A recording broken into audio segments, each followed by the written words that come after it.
Assalamualaikum warahmatullahi wabarakatuh. Berjumpa lagi dengan Pak Handoko di dalam kanal YouTube ini. Bagi teman-teman yang baru pertama kali berkunjung di kanal YouTube ini, maka saya sarankan untuk klik tombol subscribe dan nyalakan lonceng notifikasinya ya, agar kalian tidak ketinggalan berbagai macam update video yang ada di kanal YouTube Pak Handoko.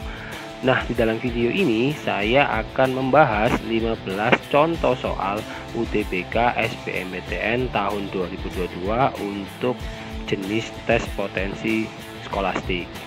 Nah, jika nanti ada kunci jawaban maupun pembahasan yang saya sertakan dalam video ini menurut kalian kurang sesuai gitu ya, atau kalian memiliki pendapat yang lain, silakan kalian sampaikan pendapat itu di dalam kolom komentar untuk kita diskusikan lebih jauh lagi. Nah, tanpa berlama-lama lagi, kita langsung saja menuju soal yang pertama. Dunia mengakui bahwa solusi iklim adalah dengan menanam pohon. Berbagai inisiatif global dibentuk dalam upaya merestorasi hutan-hutan yang telah digundul. Melalui UNTKD, terus digaungkan upaya dalam merestorasi ekosistem. Secara nasional, salah satu upaya yang sudah dilakukan oleh Kebun Raya Indonesia yaitu menginisiasi dan membangun kebun raya di tiap daerah. Yang melemahkan argumen tersebut adalah A. Membangun kebun raya adalah upaya dalam mengembalikan iklim. B. Pemulihan hutan salah satu cara memulihkan ekosistem. C. Kebun Raya Indonesia menginisiasi salah satu upaya pemulihan iklim. D. Iklim dunia menjadi tanggung jawab masyarakat dunia. Atau yang E. Di semua wilayah Indonesia sudah terdapat kebun raya. Untuk soal nomor 1, jawaban yang paling tepat menurut Pak Handoko adalah opsi yang E, yakni di semua wilayah Indonesia sudah terdapat kebun raya. Kenapa? Karena berdasarkan isi teks tersebut, Kebun Raya Indonesia menginisiasi dan membangun kebun raya di tiap daerah. Artinya, kebun raya belum ada di setiap daerah, sehingga opsi E ini yang paling berlawanan dengan isi teks di dalam soal. Jadi jawaban yang tepat adalah opsi yang E. Kita lanjut ke soal nomor 2. Sebuah proyek dapat diselesaikan oleh 20 pekerja dalam waktu 10 hari. Setelah pekerjaan dikerjakan selama 3 hari, pemilik menginginkan pekerjaan selesai dalam waktu 8 hari. Banyaknya pekerja tambahan yang dibutuhkan adalah A. 28 orang, B. 20 orang, C. 15 orang, D. 12 orang, atau yang E. 8 orang. Untuk soal nomor 2, jawaban yang paling tepat menurut Pak Handoko adalah opsi yang E, yakni 8 orang.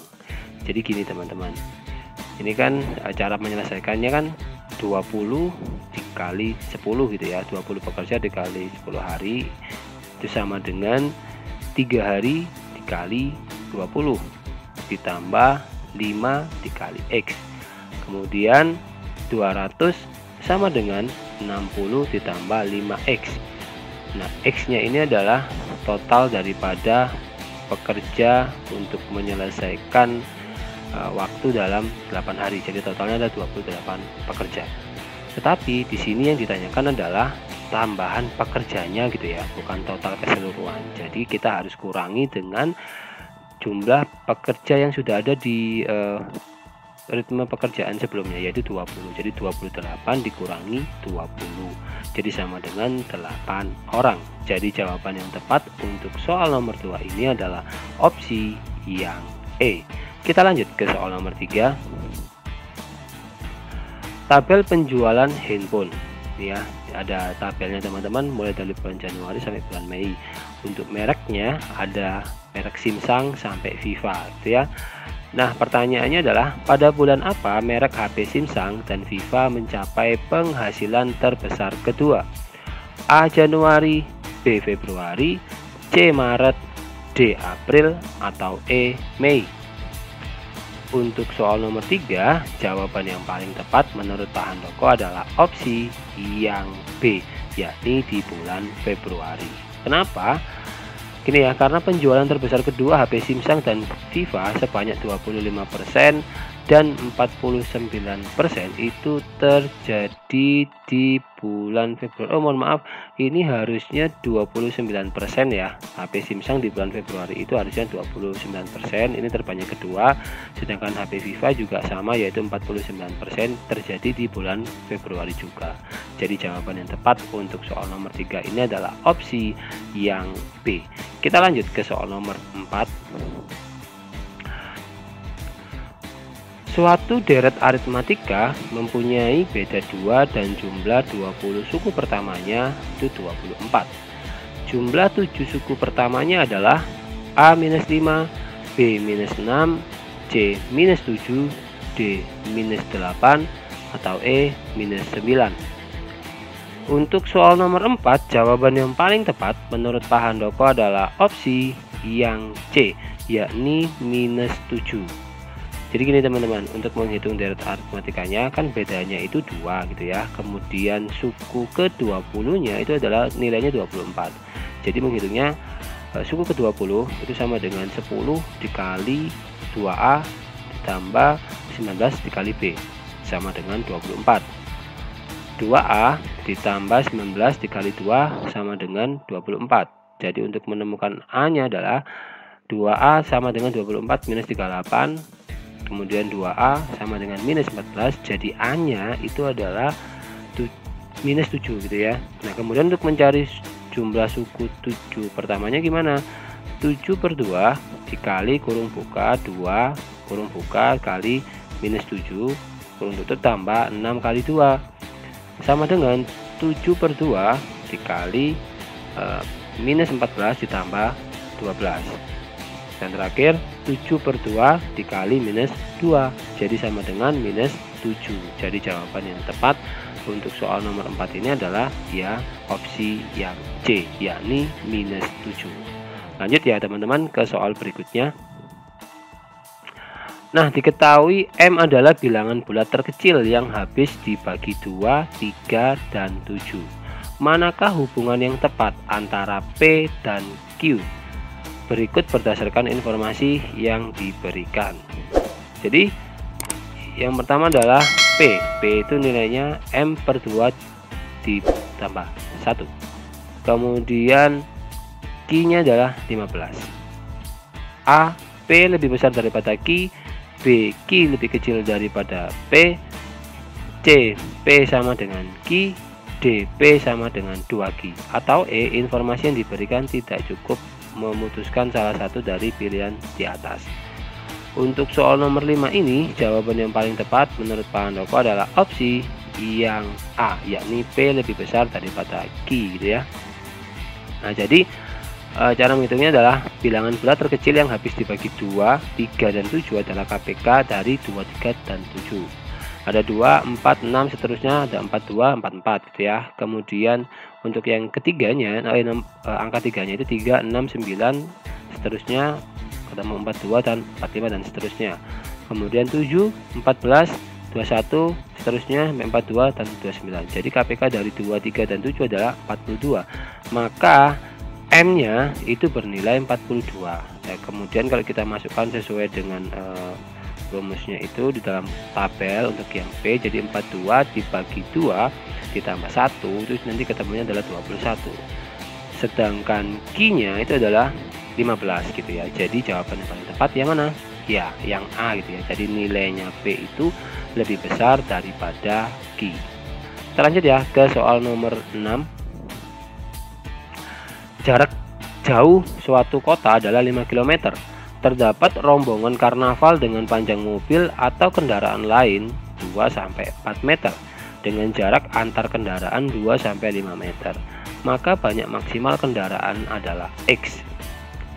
Nah, di sana ada tabelnya. P itu bernilai X, Q itu bernilai 1250. Nah, gimana yang tepat? A. P lebih besar dari Q. B. Q lebih kecil daripada P. C. P sama dengan Q. D. P sama dengan 2Q. Atau E. Informasi yang diberikan tidak cukup memutuskan salah satu dari pilihan di atas. Untuk soal nomor 6 ini, jawaban yang paling tepat menurut Pak Handoko adalah opsi yang C, yakni P sama dengan Q gitu ya. Nah, bagaimana cara menghitungnya?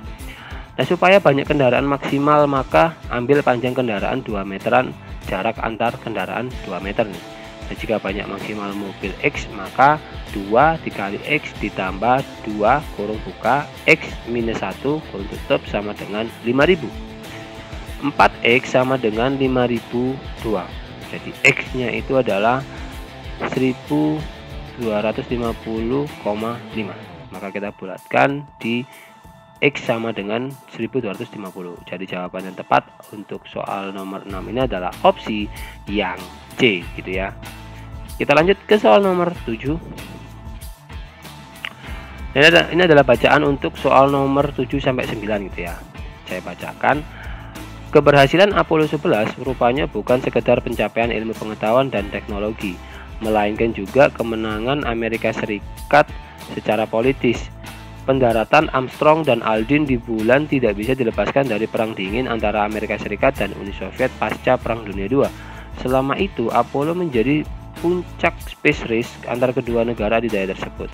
James Kefter dalam buku The Race, The Uncensored Story of How America Beat Russia to the Moon yang menjelaskan bahwa perlombaan ke luar angkasa bermula pada 29 Juli 1955 ketika Gedung Putih mengumumkan bahwa Amerika akan meluncurkan satelit kecil alam jangka waktu 3 tahun gitu ya. Di Desember 1967 oleh berita Rusia Novosti. 50 tahun yang lalu, perlombaan luar angkasa dimulai dengan meluncurkannya Sputnik, satelit pertama buatan manusia ke orbit pada 4 Oktober 1957. Peluncuran Sputnik memantik kekecewaan dalam masyarakat Amerika terhadap pemerintahnya gitu ya. Nah, kemudian peluncuran roket Amerika gagal berkali-kali. Mereka baru berhasil meluncurkan satelit pertama yaitu Explorer 4 bulan setelah Sputnik 1 tiba di luar angkasa. Seakan tidak mau kalah, NASA juga mengirimkan pilotnya Alan Shepard ke luar angkasa 3 minggu kemudian. Bahkan negara memberikan julukan berbeda untuk Shepard dan penjelajah luar angkasa Amerika setelahnya, yaitu astronot. Dalam bahasa Yunani, astronot berarti pelaut bintang. Kemenangan bertubi-tubi Soviet itu mendorong Presiden John F. Kennedy untuk mencari cara guna mempertahankan pamor Amerika di dunia. Pada 25 Mei 1961, sekitar sebulan pasca penerbangan Gagarin, Kennedy memutuskan agar fokus pada misi pendaratan di bulan.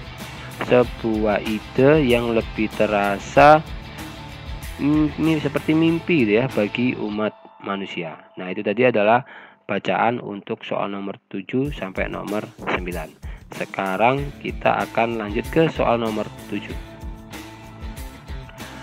Sinonim kata fokus berdasarkan paragraf tersebut adalah A. Titik api, B. Pusat, C. Memusatkan perhatian, D. Daerah kecil, atau E. Pusat kalimat. Untuk soal nomor 7, jawaban yang paling tepat menurut Pak Handoko adalah opsi yang C, yakni memusatkan perhatian. Jadi, sinonim adalah hubungan semantik yang menyatakan adanya kesamaan makna antara satu kata dengan kata yang lainnya.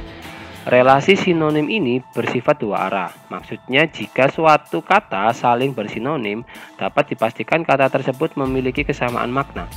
Sinonim yang tepat untuk kata fokus dalam teks tersebut adalah memusatkan perhatian. Jadi jawaban yang paling tepat menurut Pak Handoko adalah opsi yang C, gitu ya. Kita lanjut ke soal nomor 8. Kata yang tepat melengkapi frasa pada kalimat keempat adalah A. Kantor, B. Ruang, C. Negara, D. Surat, atau E. Dokumen. Untuk soal nomor 8 ini, jawaban yang paling tepat menurut Pak Handoko adalah opsi yang A, yakni kantor gitu ya.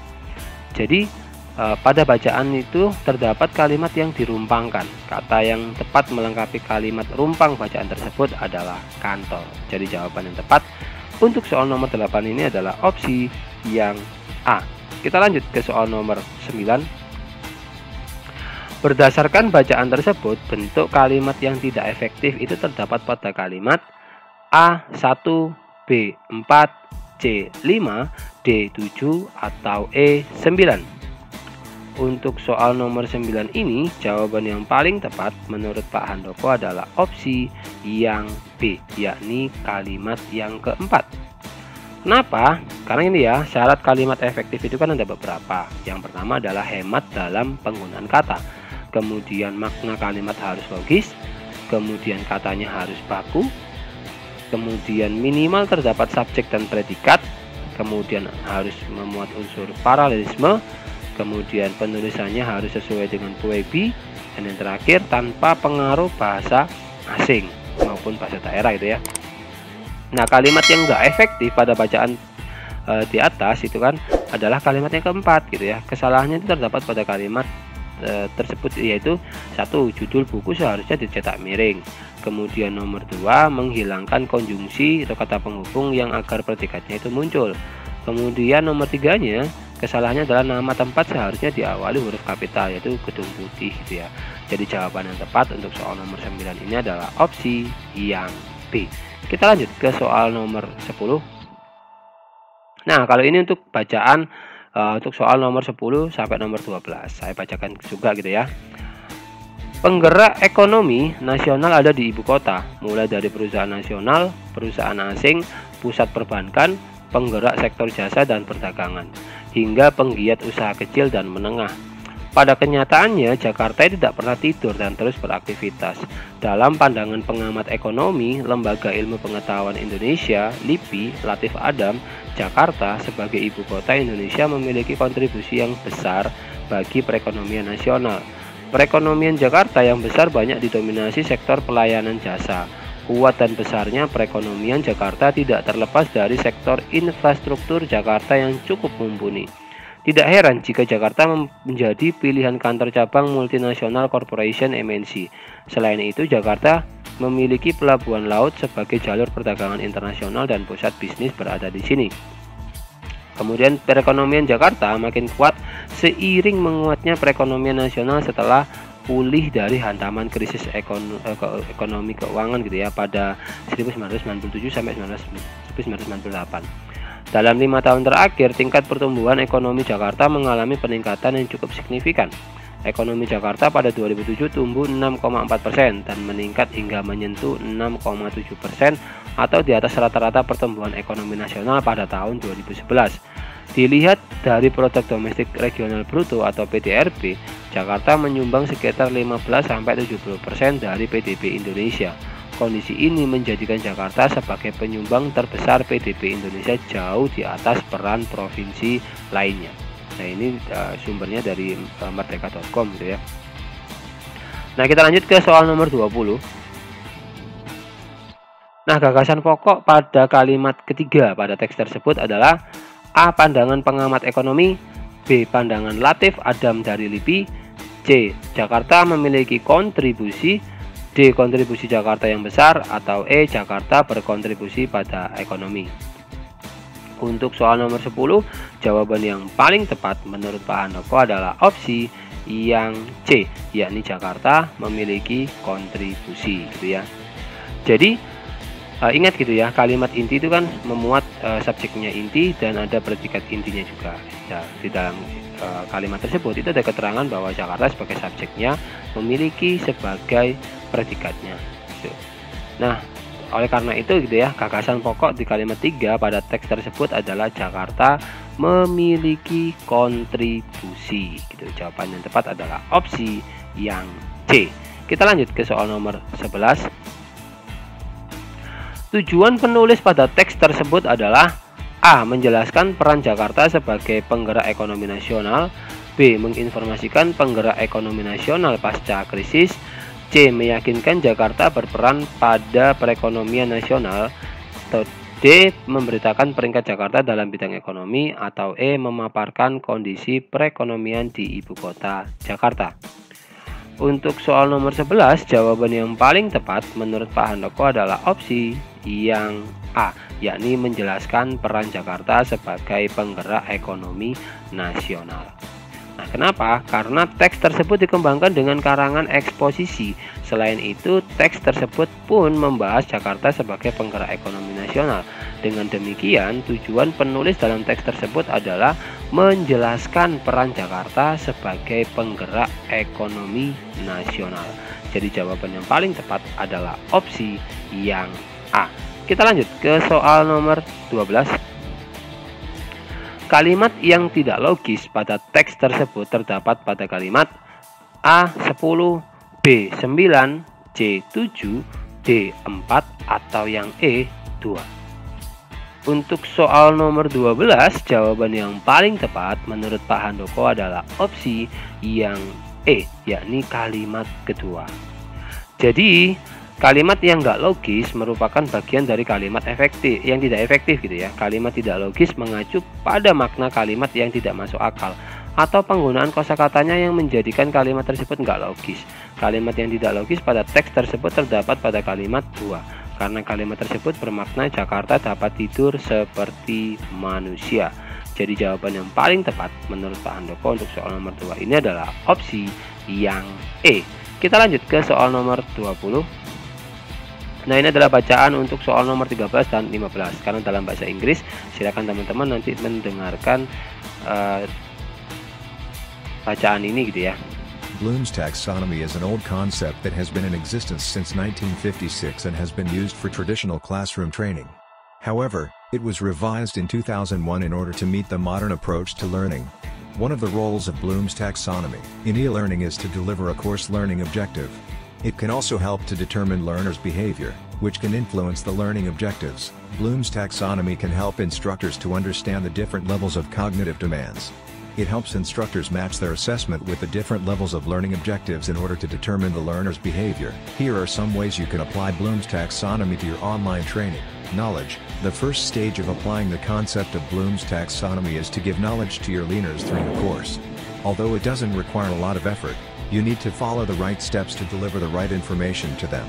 You can make use of textual content, videos, animation, images, and much more to deliver the learning objectives to your learners. Also, in order to be sure that learners are following the training, you can ask short questions to test if they have absorbed the knowledge. Comprehension. This stage is where you test your learners' knowledge to find out if they understand your training. You can check their level of comprehension in several ways. Every learning management system comes with different testing tools. So, it's up to the instructor to ask the right questions in order to test the learner's level of comprehension of the training. Application. This stage requires a little effort from the instructor to help learners put the knowledge into practice. You can provide them with simulations, practical tests, branched scenarios, and even role-playing games to help them interact well with the course. Instructors should simulate real-life problems and ask learners to apply the already acquired knowledge and skills to solve the problems. Also, you can provide a role-playing game with different stages which involve getting learners to apply their knowledge to finish the game. Oke, kita langsung menuju soal nomor 13. In which paragraph does the author give information about the initial state in applying the concept of Bloom's taxonomy? E. Paragraph 1, B. Paragraph 2, C. Paragraph 3, D. Paragraph 4, or E.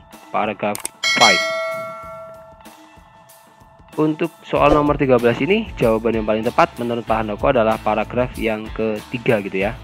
Jadi berdasarkan informasi wacana, paragraf yang memberikan informasi tentang langkah awalan dalam menerapkan taksonomi Bloom dapat ditemukan pada paragraf ketiga yang menyebutkan knowledge. The first stage of applying the concept of Bloom taxonomy is to give knowledge to your learners through your course. Jadi jawaban yang tepat adalah opsi yang C. Kita lanjut ke soal nomor 14. How does the idea in sentence 3 relate to the idea in sentence 2 in paragraph 3? E. Sentence 3 exemplifies the idea mentioned in sentence 2. B. Sentence 3 concludes the idea stated in sentence 2. C. Sentence 3 provides the constructive idea mentioned in sentence 2. D. Sentence 3 describes the example of the misleading assumption stated in sentence 2. Or E.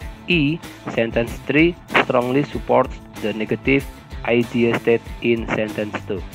Untuk soal nomor 14 ini, jawaban yang paling tepat menurut Pak Handoko adalah opsi yang A. Jadi, jenis soal menanyakan tentang hubungan antar kalimat dalam paragraf yang sama. Berdasarkan informasi wacana, you can make use of textual content, videos, animation, image, and much more to deliver the learning objective to your learners. Memberikan contoh idea atau exemplifies yang dituliskan dalam kalimat kedua. Jadi jawaban yang paling tepat adalah opsi yang A. Kita lanjut ke soal nomor 15. According to the passage, what is one of the rules of Bloom taxonomy in learning? E. To focus on curriculum, assessment, and instruction. B. To guide the learning process that focus on the finite teacher and school resources. C. To facilitate the content and instruction in teaching and learning. D. To include persistent connectivity, dynamic media forms, information rich environments, and an emphasis on visibility for pretty much everything. Or E. To deliver a course learning objective. Untuk soal nomor 15 ini, jawaban yang paling tepat menurut Pak Handoko adalah opsi yang I, yaitu to deliver a course learning objective. Nah, salah satu peran taksonomi Bloom dalam pembelajaran daring adalah memberikan tujuan pembelajaran. Pernyataan tersebut terdapat pada paragraf pertama. Kalimat kedua yaitu however, it was revised in 2001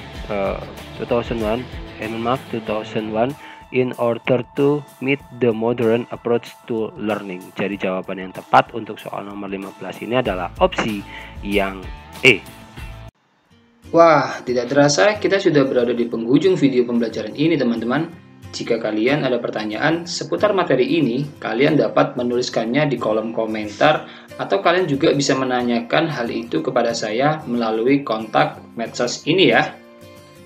Saya ucapkan terima kasih bagi kalian yang telah menonton video ini hingga akhir.